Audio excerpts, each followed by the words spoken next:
tous, je suis ravie de vous retrouver sur ma chaîne YouTube Les 7 Vents. Alors aujourd'hui, le sujet est un peu particulier. Je vais vous parler de la mort à expliquer auprès des enfants. J'ai quelques patients de temps en temps qui me racontent qu'ils ont peur de la mort, qu'il y a eu beaucoup de phénomènes de deuil dans leur famille, surtout quand ils étaient enfants. Et pour beaucoup d'entre eux, n'ont pas pu se rendre donc aux obsèques. Ou alors il y a autour dans la famille un principe de non-dit, c'est un peu tabou, on ne parle pas de la mort, etc. Donc l'enfant bien interprète à sa manière et donc se fait un petit peu des films parce qu'un enfant a des tas de questionnements. Comme vous le savez, je suis passeuse d'âme, donc non seulement je vous accompagne dans la vie, à passer des moments difficiles, certaines problématiques dans votre vie, je vous accompagne pour alléger tout ça et pouvoir tout simplement transmuter, transformer ces moments qui sont difficiles. Mais j'ai parfois, et même souvent aussi, accès à des moments difficiles dans la vie émotionnelle que sont les deuils dans les familles. C'est pourquoi aujourd'hui, je souhaite vous parler de la mort auprès des enfants. On a tendance, en tant qu'adulte, parce que c'est très ennuyeux, déjà on est dans un état de tristesse, on a tendance à expliquer que, ben oui, la personne est décédée, que c'est terminé, maintenant elle va être enterrée, son corps va être mangé par les petits vers et que c'est bien parce que finalement ça va être tout à nouveau dans le système bio-écologique, on va dire, un retour aux sources et finalement c'est le cycle de la vie, on donne à manger, voilà, que c'est terminé, qu'après il n'y a plus rien, que la personne décédée eh bien, reste dans un coin de notre cœur, ou alors il y a d'autres explications, ça peut être des explications comme quoi ben, nous allons monter au paradis, etc. Donc l'enfant après, hein, surtout s'il y a une notion religieuse derrière, ben, va se poser des tas de questions, et c'est quoi le paradis, et comment c'est le paradis. Donc finalement on rentre dans une méconnaissance aussi de quelque chose que l'on ne connaît pas. Alors, ce que je vais vous raconter, ça peut être aussi considéré comme une méconnaissance, mais il y a quand même de plus en plus de preuves scientifiques, et non seulement dans la médecine quantique, mais aussi dans le scientifique, puisque au niveau des médecines, il y a eu des tas à travers le monde de morts imminentes qui ont pu témoigner en fait de ce que pouvait être le passage vers la mort, sans que toutes ces personnes se soient consultées. Oui, donc si on raconte un sens, on donne une fausse notion au niveau des enfants, comme quoi on va être enterré, que les vers vont nous manger, etc. Ou que on donne des fausses philosophies aux enfants, on n'a qu'une seule vie, il faut en profiter à n'importe quel prix. Eh bien, une fois sur deux, chez les enfants, il va y avoir beaucoup d'introspection, beaucoup de questionnements, et ils vont se poser la question, à savoir, et des frustrations, ils vont avoir des frustrations, parce que pour eux, ils vont se construire en se disant qu'il faut beaucoup de choses dans le matériel pour se faire plaisir, qu'il faut accumuler le plus de choses possible, et comme ce ne sera pas forcément possible, eh bien ils vont avoir certaines frustrations. Ensuite, plus tard, ils peuvent aussi avoir peur de la mort parce que cet effet de décomposition où tout disparaît subitement. Donc, en fait, il y aurait une insatisfaction dans leur vie qui pourrait s'installer plus tard. En fait, on peut leur expliquer que la conscience reste, que leur âme, leur part d'âme reste et qu'elle va monter sur un autre plan, puisque nous sommes multidimensionnels et qu'on voyage dans un autre monde où notre âme, notre conscience aura un autre travail à faire.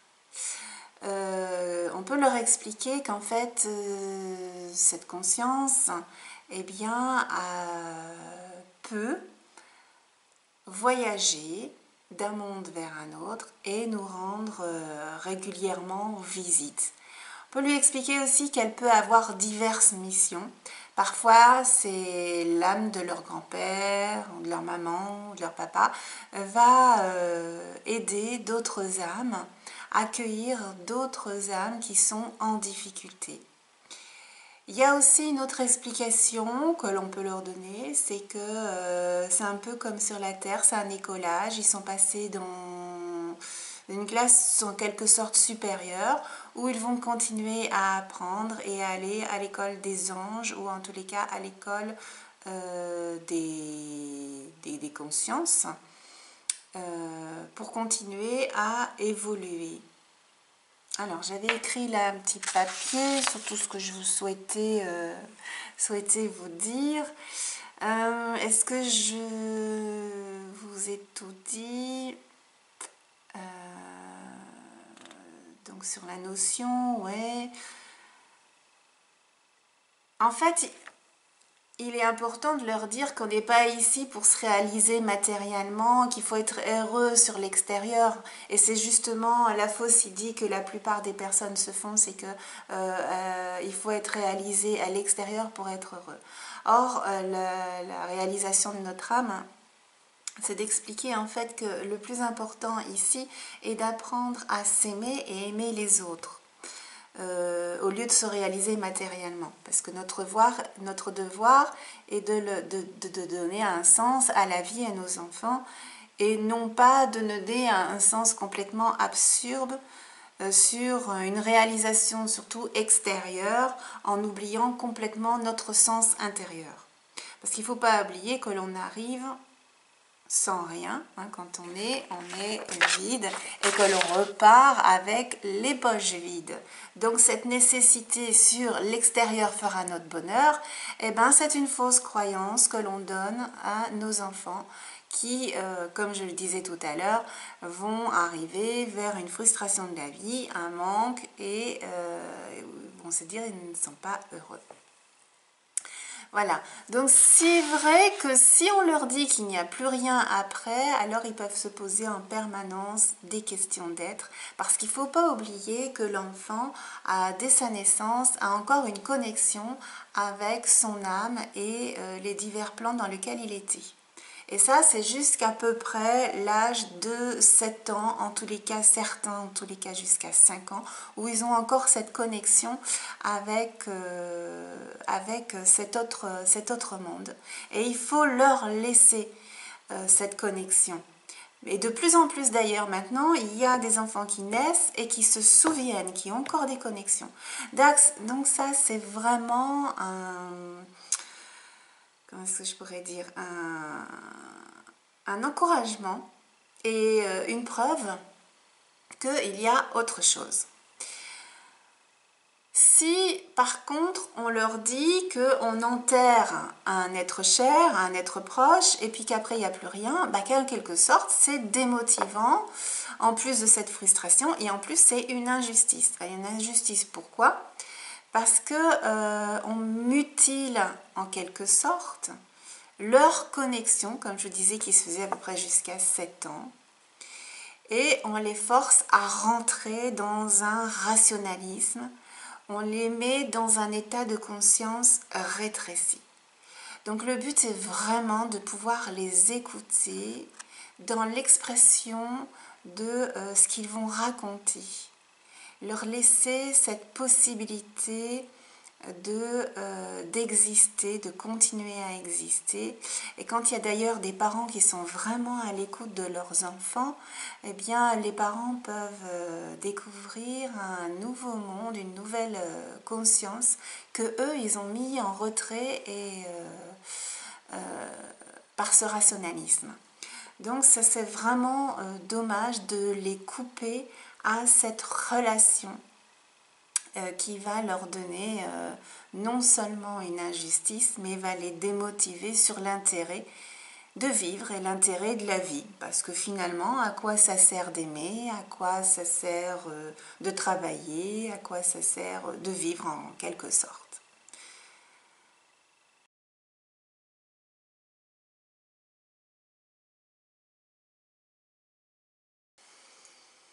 Et pour terminer cette petite vidéo, tout simplement, je vais vous donner une référence. Je suis tombée dessus complètement par hasard, mais je vous le dis tout de suite, je n'ai pas lu.